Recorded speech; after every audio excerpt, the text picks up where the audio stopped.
Bonjour à toutes et à toutes, c'est Jordan de Tranquillité et aujourd'hui une vidéo qui va porter sur le déploiement d'OS. Plus spécifiquement, le déploiement d'une machine Windows 11 avec le Secure Boot d'activer. C'est peut-être quelque chose qui va se complexifier à l'avenir, notamment avec la perte de MDT qui n'est ni supporté, ni mis à jour, ni même téléchargeable de par les outils Microsoft. Par contre, ce n'est pas le cas de notre fonctionnalité OADS intégrée dans WebPT, qui du coup est bien entretenue. C'était la petite info bulle et elle est fermée. On va se reconcentrer sur notre vidéo et on va commencer par proposer un rapide scénario. On imagine que voilà, j'avais un stagiaire dev qui vient de me rendre son PC, que son PC est éteint. J'ai un nouveau stagiaire qui arrive au sein de l'organisation au niveau de la communication et j'ai besoin de lui préparer le poste. Je pensais utiliser du coup le poste de mon stagiaire dev pour le réaffecter à la communication.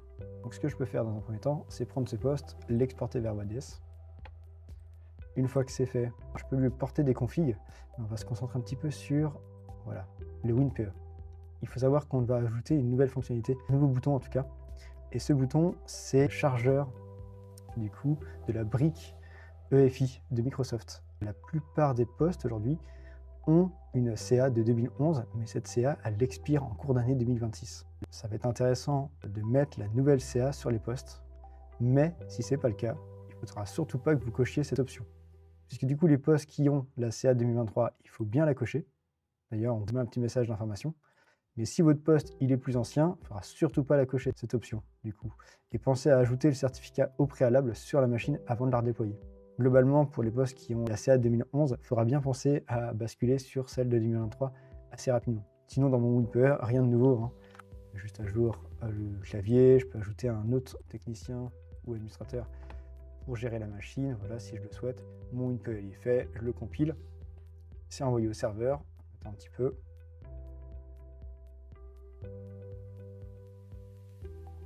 Ok, c'est chose faite. Maintenant, on va affecter une configuration. Soit il y a la conf online, soit il y a la conf offline. Online, ça a l'avantage d'être très silencieux, vous avez presque plus de actions à faire, effectivement. Donc c'est plutôt sympa. Par contre, ça écrit en dur votre domaine, ainsi qu'un login et mot de passe d'un utilisateur ayant le droit d'ajouter le poste. Donc c'est vrai qu'en termes de sécu, comme c'est des trames qui sont échangées avec le poste, c'est pas top. Nous, on préconise plutôt d'utiliser les templates offline. Dans le template offline, vous avez effectivement à la place login, password et AD, domaine, vous avez le djoin. Donc c'est un fichier que vous allez remplir dans la console WebPT. Voilà. Si je sélectionne la configuration, je la prends offline. Du coup, il va me demander le djoin, je le prépare. Donc je m'identifie au sein de la console WebPT. Et donc là, le poste, il existe déjà dans l'AD. Donc je vais plutôt proposer un move. Et plutôt que d'être dans développement, je vais basculer ici, c'est en communication. Voilà. Donc là, je peux save. Petite info aussi, je peux renommer le poste, l'appeler stage com. Là, j'ai tout bon. Petit point supplémentaire. Il faut savoir que le déploiement avec Secure Boot, avec la fonctionnalité OADS, n'est possible que si vous avez une conf DHCP hybride. Vous pouvez retrouver ça dans la doc, ici, sur la page OADS. Et on doit vous avoir mis la conf DHCP hybride, voilà. Donc effectivement, la conf DHCP hybride permet d'utiliser le Secure Boot. Par contre, il n'est pas éligible avec les déploiements Linux. Et comme on est en full TFTP, il faut savoir que le déploiement est un peu plus lent. C'était les petites infos en plus. Et après, vous avez les différentes configurations pour le mettre en place. Je retourne sur mon poste. Le déploiement, hop, je le lance. Et donc, sur ma machine, je vais afficher les composants. On voit effectivement que le BIOS est bien en mode UEFI, plus TPM, UEFI disque, etc. Donc, tout ça c'est bon. En option, on va booter non pas sur le disque, mais sur le réseau. Ok. Et du coup, ma console, je peux la démarrer.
déploiement côté réseau, c'est fini. On va pouvoir rebooter la machine maintenant, mais simplement la faire démarrer sur le disque.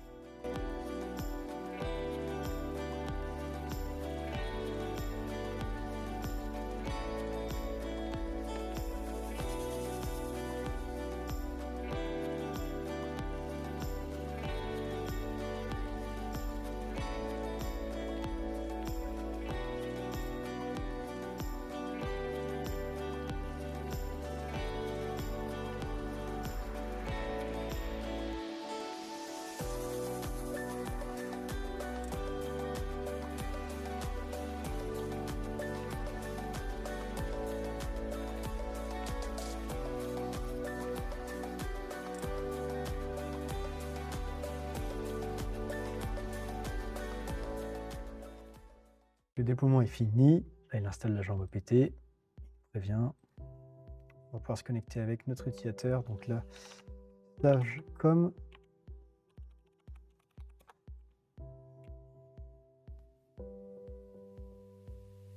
Ça va prendre un peu de temps, pareil.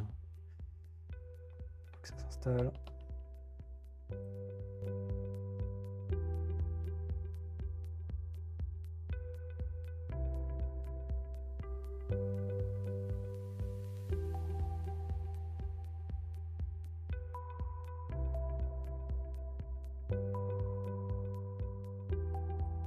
Ok, donc on a un poste fonctionnel, il n'y a plus qu'à y tâcher les paquets. Donc on va retourner sur la console WAPT. Nous revoilà sur la console. Sur cette console, on va identifier notre poste. Dans communication, il est présent. Il a des paquets installés, donc je lui installe.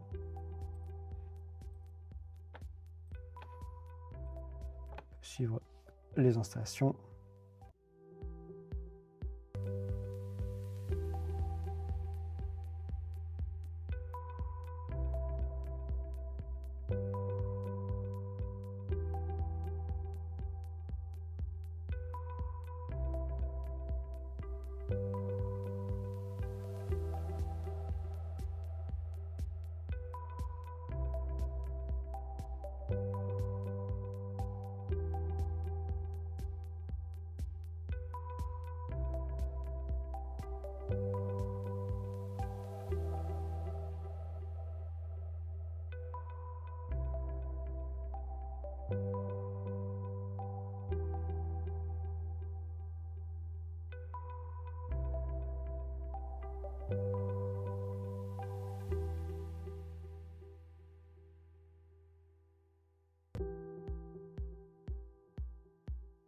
La machine est complète.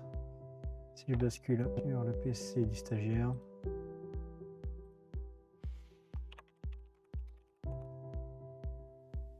il a des outils pour travailler, donc c'est bon. Pour lundi, il n'y aura pas de problème, il a son poste. C'était la fin de la vidéo, donc ce qu'il faut retenir, c'est que pour du déploiement avec le Secure Boot, il nous faut une conf en DHCP hybride qui se trouve dans la doc. Il faut bien penser aussi que sur certains postes, vous pouvez avoir des CA avec le composant de 2011 qui va expirer dans l'année.